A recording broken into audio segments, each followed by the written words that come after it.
জয়নি। আশা করি আপনারা সকলে খুব ভালো আছেন, আমিও খুব খুব খুব ভালো আছি। আজকে আমি করবো হচ্ছে স্পঞ্জ রসগোল্লা। তো দেখে নি, চলুন। স্পঞ্জ রসগোল্লা করতে আমাদের কি কি উপকরণ লাগছে। রসগোল্লা করতে আমাদের লাগছে ছানা। আমি এই ছানাটাকে লেবু দিয়ে কেটে নিয়েছি, কেটে ছানা তৈরি করে নিয়েছি। দেখতেই পাচ্ছেন দুধটার মধ্যে লেবু দিয়ে, গরম দুধে লেবু দিয়ে ছানা তৈরি করে নিয়েছি। লাগছে হচ্ছে সামান্য ময়দা, লাগবে চিনি, এলাচ কেশর পাউডার, আর হচ্ছে baking powder. Okay friends, start করা যাক। ফ্রেন্ডস, সবার প্রথমে আমি এই ছানাটাকে ছেঁকে নেবো একটা সুতির কাপড়ে। সুতির কাপড়েই ছাঁকবেন, অন্য কোনো কাপড় নেবেন না। সুতির কাপড়ে এই ছানাটাকে পুরো আমি ছেঁকে নেবো ভালো করে।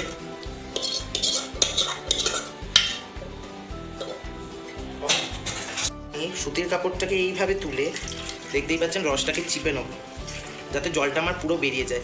দেখবেন যেন পুরো জলটা বেরিয়ে যায় ভালোভাবে। ঠিক এরকমভাবে চিপে নেবো রসটা।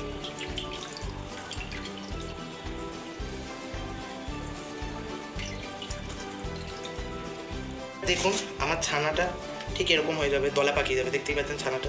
এবার আমরা পরের প্রসেস স্টার্ট করব। এবার আমি এই ছানাটা ভেঙে নেবো ভালো করে, আর এর মধ্যে সামান্য ময়দা দিয়ে দেবো। সামান্য ময়দা যে দেবো তার জন্য কারণ হচ্ছে এই যাতে আমার রসগোল্লাটা একটু ফ্লাফি টাইপের হয়। আর দিয়ে দেবো সামান্য এলাচ গুঁড়ো। এলাচ গুঁড়ো দিয়ে দিলাম, আর তার সাথে দিয়ে দেবো সামান্য বেকিং পাউডার। এটা চাইলে আপনারা নাও নিতে পারেন। দিয়ে আমি এটাকে ভালো করে মিক্স করব, ভালো করে মাখবো। দেখবেন চিপে চিপে মাখবেন। এবার আমরা এটাকে মাখবো কী করে। মাখার ইজি প্রসেস সব থেকে হলো, হাতটাকে নেবেন, এই হাতের চেটু এরকমভাবে ঘষবেন।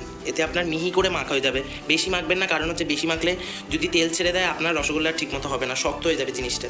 তাই আস্তে আস্তে মাখবেন। এবার আমি এর মধ্যে সামান্য পরিমাণ ঘি দিয়ে দেবো। 1 টিস্পুনের মতো আমি ঘি দিয়ে দিলাম। এটা আপনার চাইলে নাও দিতে পারেন, এটাও অপশনাল, আপনাদের ইচ্ছে মতো দিলে দিতে পারেন। এটা একটা আলাদা ফ্লেভার আর টেস্ট আসবে, না চাইলে না দিতে পারেন। এবার আমি ঘি দিয়ে এটাকে ভালো করে মেখে নেবো।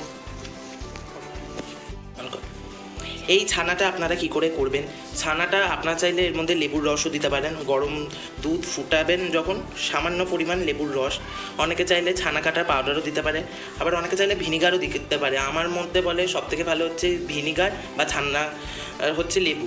ছানা কাটার পাউডারটা না দেওয়া একটু ক্ষতিকারক, ওটা না দিলে বেশি ভালো হয়, কারণ লেবুটাই দেওয়া উচিত। তাই আমি এটা লেবু দিয়েই কাটিয়ে নিয়েছি, ভিনিগার দিইনি, লেবু দিয়েই কাটিয়ে নিয়েছি, পাতি লেবু দিয়ে। তো ফ্রেন্ডস, আমার দেখতেই পাচ্ছেন রসগোল্লাগুলো রেডি হয়ে গেছে। আমি একটা এবার আপনাদের বানিয়ে দেখাবো। তো এই হচ্ছে আপনাদের ছানা। এবার আমি এটাকে এরকম নেব, নিয়ে আগে চ্যাপটা করে নেব। চ্যাপটা করে পাকিয়ে নেবো হাতে, এরকম একটা চ্যাপটা করে নেবো। দেখতেই পাচ্ছেন। ধীরে ধীরে আমি এটাকে গোল করব। ধীরে ধীরে, তাড়াহুড়ো করবেন না, ধীরে ধীরে গোল করবেন।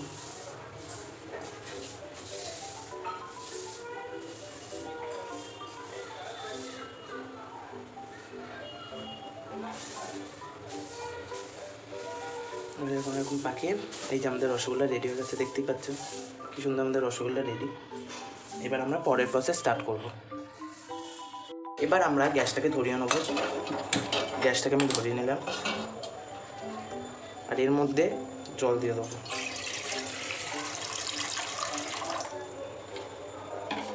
আমার জলটা ফুটুক, তারপরে আমরা পরের প্রসেস স্টার্ট করব। আমার জলটা ফুটে গেছে। এবার আমি এর মধ্যে সামান্য পরিমাণ, একেবারে সামান্য পরিমাণ এলাচ পাউডার দিয়ে দিলাম। এলাচ আর কেশর পাউডার দিয়ে আমি এটাকে ভালো করে মিশিয়ে নেব। এরপর পরের প্রসেস স্টার্ট করছি। এবার আমি এর মধ্যে চিনি দিয়ে নেব। এখানে আমি 2 কাপ চিনি নিয়ে নিয়েছি। দেখতেই পাচ্ছেন 2 কাপ চিনি এখানে আমি নিয়ে নিয়েছি। 2 কাপ চিনি আমি দিয়ে দিলাম।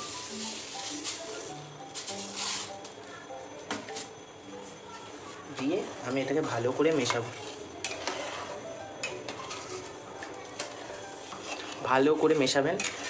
চিনির রসটা বেশি পাতলা যেন না হয়, মানে হয় আবার যেন নাও হয়, মানে কম পাতলা।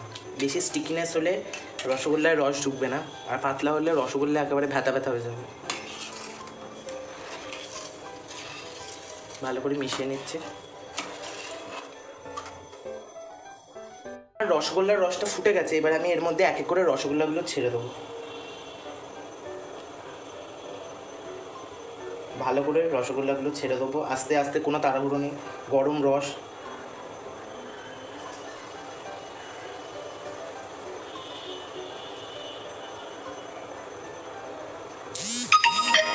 আমার রসগোল্লাগুলো যতক্ষণ হচ্ছে, রসগোল্লাগুলো আমি ছেড়ে দেওয়ার পর এগুলো ঢেকে দেবো 10 মিনিটের জন্য।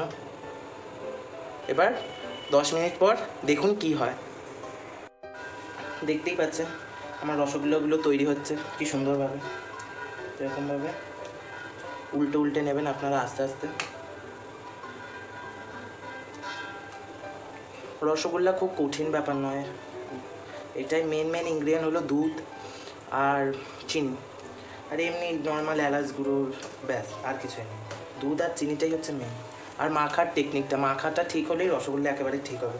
আমার রসগোল্লা একটু চিড় খায়নি, পুরো পারফেক্টভাবে গোল হয়েছে, এক ফোঁটাও চিড় খায়নি, ভাঙেনি, দাগ নেই।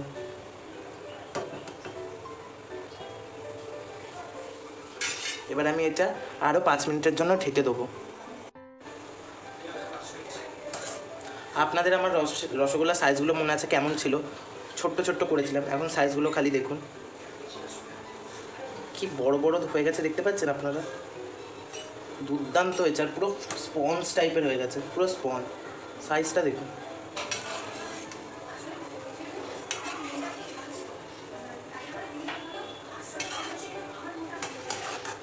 এবার আমি এগুলো একটা পাত্রে তুলে নেবো। আমার রসগোল্লা রেডি হয়ে গেছে, আমি গ্যাসটা অফ করে দেবো, দিয়ে আমি এগুলো এক এক করে তুলে নেবো। সাইজটা দেখুন খালি।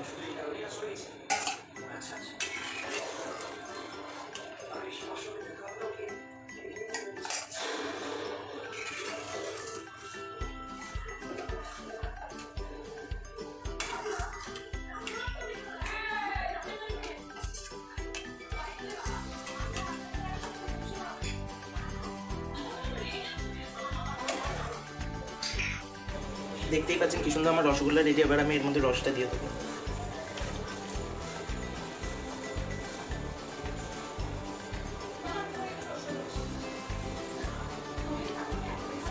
দেখতেই পাচ্ছেন আমার কি সুন্দর রসগোল্লাগুলো রেডি হয়ে গেছে।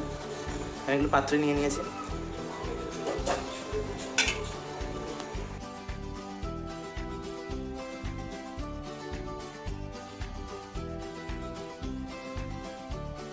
ও ফ্রেন্ডস, দেখতে তো এটা অস্বাভাবিক সুন্দর হয়েছে, আই থিঙ্ক খেতেও এটা খুব ভালো হয়েছে।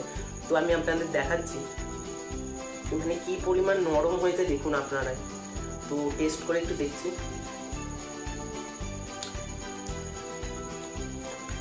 খুবই সুন্দর হয়েছে, খুবই, পুরো স্পঞ্জ রসগোল্লা। তো ওকে ফ্রেন্ডস, আমার ভিডিও যদি আপনাদের ভালো লেগে থাকে তো অবশ্যই লাইক করবেন, কমেন্ট করবেন, শেয়ার করবেন আর সাবস্ক্রাইব করবেন আমার চ্যানেল থেকে ইটিং 20। Okay friends, by.